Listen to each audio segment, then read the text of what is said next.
Bonjour et on se retrouve pour la critique 40 et pour cet événement quand même, la 40e critique, j'ai une coiffure absolument magnifique parce que oui c'est un très très grand événement. Et commençons avec le dernier album de Savant, Vibes, qui s'écrit V-Y-B-Z. Savant est un artiste super productif qui fait genre un album tous les quelques mois, d'IDM avec un E je veux dire, avec des influences de chiptune, entre autres, qui change très souvent de style et multiplie les influences à chaque album. Il est très connu dans le milieu de l'IDM, et il a une fanbase très soudée qui suit activement tout ce qu'il fait. Bref, Savant c'est vraiment quelque chose à part et qui est très sympa. Il s'agit de son 13e album, Vibes, donc a-t-il quelque chose de spécial? Savant dernièrement a fait une musique avec Snoop Dogg qui était absolument dégueulasse. Alors heureusement elle n'est pas dans l'album, mais du coup ça m'a fait un peu peur, je me suis dit est-ce que c'est un tournant pour Savant? Est-ce qu'il tombe dans la mauvaise musique? Mais bon, je suis resté confiant quand même, donc voilà. Est-ce que cet album est bon? Vibes, donc 16 titres, 50 minutes, durée normale, avec un S. On note qu'après une intro de l'album, nous avons une musique de 5 minutes, la plus longue. On peut penser que c'est la musique principale, peut-être, je ne sais pas. Alors qu'en dire, elle est assez particulière, les batteries très puissantes et soutenues d'un côté, je dirais presque cinématographique, ou tribal, alors que c'est purement de l'IDM, toujours. On a un petit côté feed me un peu dans le style également. Je ne dirais pas du tout que c'est la meilleure de l'album, mais elle est cool. L'album d'une manière générale est un peu plus acoustique qu'auparavant, ce qui change un peu donc, même si c'est artificiel parfois. Par exemple, on a des influences de rock, voire de metal, dans Omen, avec toujours énormément d'influences et en gardant un côté très artificiel et MAO dans le son. On a Zombie Cats, qui est une musique malheureusement juste après Omen, donc ça varie pas trop alors qu'il y a beaucoup de choses différentes dans l'album, mais c'est pas grave. Alors cette musique est vraiment très très bien. Imaginez un peu la fusion parfaite entre le rock et le chiptune, et je ne parle pas de beat pop mais plutôt d'une musique complètement épique qui serait la bande son parfaite d'un jeu de shoot 'em up 8 bits. Enemy Paint est dans le même style, du chiptune rock également. J'aime bien ce à quoi il s'essaye là, Savant, je trouve ça vraiment très très cool. On a un côté acoustique dans un autre style avec par exemple Silhouette qui est très influencé par le blues, et même si l'immense majorité de ce qu'on entend est électronique, on a d'une certaine manière un ressenti un peu humain. Alors c'est pas fondamentalement mieux en soi d'avoir un ressenti humain comme ça, mais là c'est intéressant parce que le drop dans cette musique, qui n'est pas du tout violent d'ailleurs, marque un contraste sympa avec le reste de la musique ultra détente et blues. On a un peu le même ressenti avec certaines parties de la musique Worship. Pour ce qui est du reste de l'EDM pur, on a des musiques pas très originales mais très sympas, comme Judas par exemple qui joue très bien avec ses samples, en particulier son sample vocal. On a du trap très mélodique et assez complexe avec des musiques comme Indica ou Ventriloquist, qui est une bonne musique de transition d'ailleurs. La musique Troll autrement est à 110 BPM et est assez cool, mais elle fait vraiment très 2012.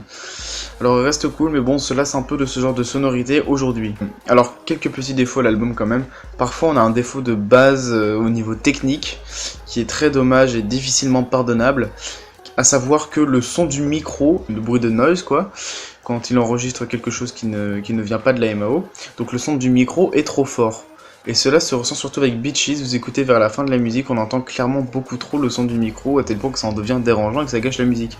C'est un défaut technique qui est tout ce qui est évité dans tous les albums qui ont un peu de budget, où des studios sont loués pour jouer des instruments, mais Savant lui il fait tout fait maison, artisanalement et tout ça, donc là c'est un défaut que j'avais pas entendu auparavant chez Savant, mais c'est un peu le contre-coup d'avoir utilisé un peu plus d'acoustique dans l'album. Alors on peut espérer qu'ils investissent plus tard pour parer à ce défaut-là. Alors il y a un petit défaut de construction aussi, c'est que l'album ne se termine pas très bien du tout. Tout d'abord parce que la dernière piste n'a rien de vraiment spécial, mais surtout parce qu'une musique aurait été parfaite en tant qu'outro, et je pense ici à Aneurysm. Très belle musique et la seule en construction progressive, avec une petite fin un peu ambient, donc ça aurait été vraiment la musique parfaite pour terminer. Ça aurait été cool et c'est dommage. En dehors de cela, l'album est bien construit, surtout que les transitions entre les pistes sont quasiment parfaites. On n'a aucun blanc superflu et les musiques sont vraiment très fluides quand elles s'enchaînent. Si vous faites autre chose en même temps, même pas forcément une activité très prenante, mais si vous faites ne serait-ce que lire quelque chose en même temps, vous ne vous rendrez même pas compte que vous avez passé une piste. En conclusion, on a un album au final de Savant qui n'est pas révolutionnaire, même à l'échelle de sa propre discographie, mais qui a le mérite d'apporter une valeur ajoutée par rapport à ce qu'il fait d'habitude, j'ai envie de dire, à savoir un côté acoustique, que ce soit en blues, metal ou rock, qui s'ajoute très très bien avec l'IDM habituel de Savant et qui me donne envie d'entendre encore plus de fusions comme cela de sa part. Les autres musiques d'IDM sont cool sans être très mémorables et les pistes s'enchaînent parfaitement. Malheureusement, il y a quelques bémols, que ce soit dans la construction ou au niveau technique avec le micro. Donc voilà, c'est une bonne source de musique à écouter, ça passe très bien et ça a le mérite d'apporter des sonorités un peu moins communes que ce qu'on entend d'habitude dans l'EDM. C'est un album très sympa. Et maintenant parlons un peu du dernier album de Benny Benassi, Danceaholic. Benny Benassi est un des plus grands DJ d'Electro House, qui a énormément marqué le genre avec Hypnotica, son premier album en 2003. Alors vous connaissez peut-être pas cet album de nom, mais vous connaissez forcément au moins la musique Satisfaction. Touch Me. Bref, il a globalement un peu mal vieilli au fil des années, ça ne l'empêche pas de sortir son 6ème album, Danceaholic. Si je peux me permettre, c'est un nom d'album dégueulasse, jeu de mots entre dance et alcoolique. Bref, c'est pas du tout le sujet. Alors avant l'écoute, je m'attendais à un album très commercial et un peu chiant, alors on va vérifier tout de suite si c'est vrai.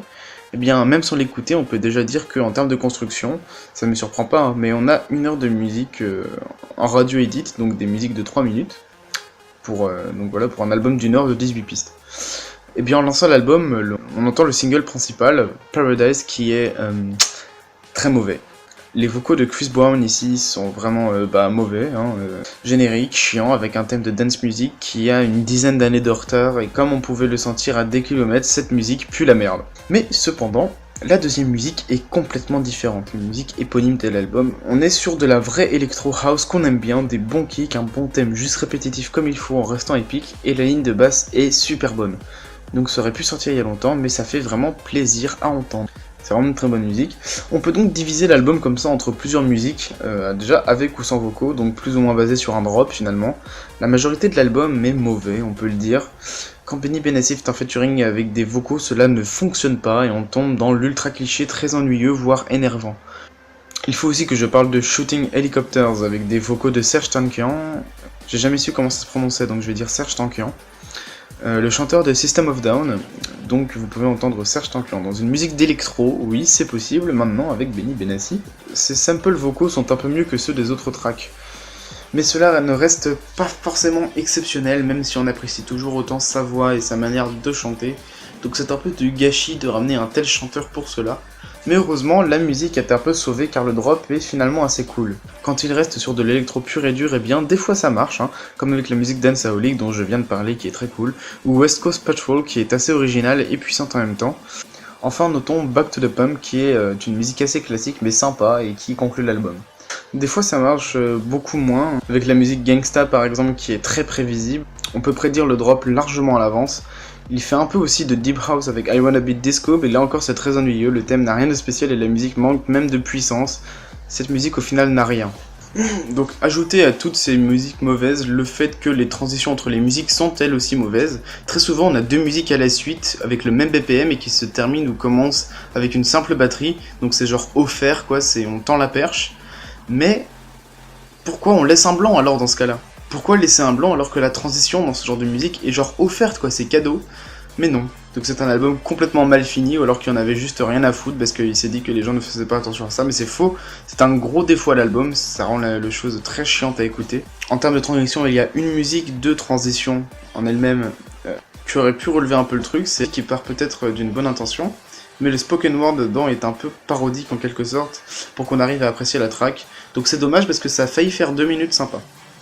Donc au final vous avez un album qui, la très grande majorité du temps, est chiant, cliché, déjà vu, presque énervant si vous écoutez vraiment trop de trucs dans le genre, avec occasionnellement des tracks qui sont bien au-dessus, en particulier la piste 2, Danceaholic, mais une dizaine de minutes correctes sur 1 heure, c'est quand même pas fou, c'est donc un album moyen, mauvais, et encore c'est peut-être parce que je suis gentil, parce que j'aime bien le premier album de Benny Benassi, mais peut-être que si je l'ai réécouté une 3ème fois, je dirais finalement mauvais, donc bon, vu que je suis gentil, considérez moyen, mauvais.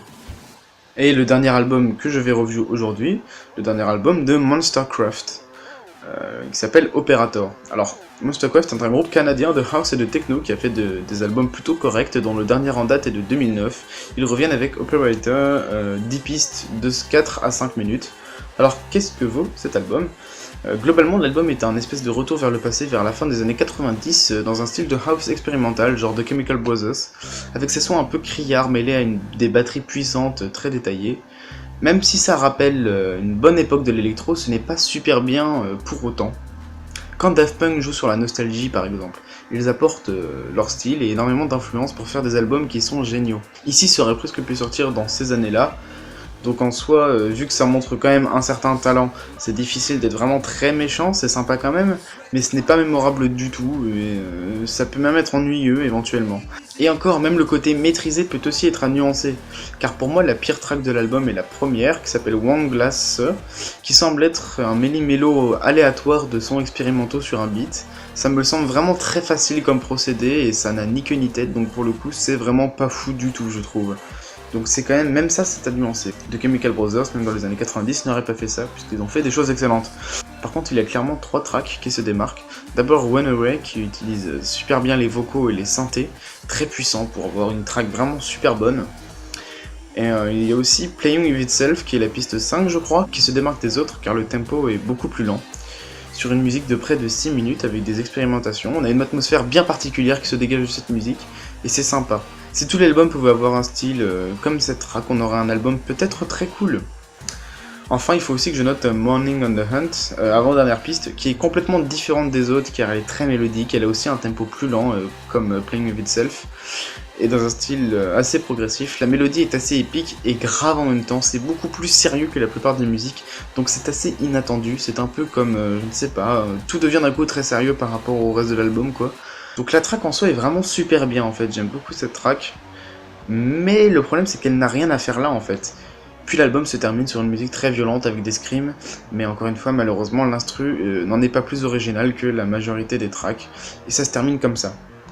Donc au final, on a un album avec 3 tracks qui sont clairement très très bonnes.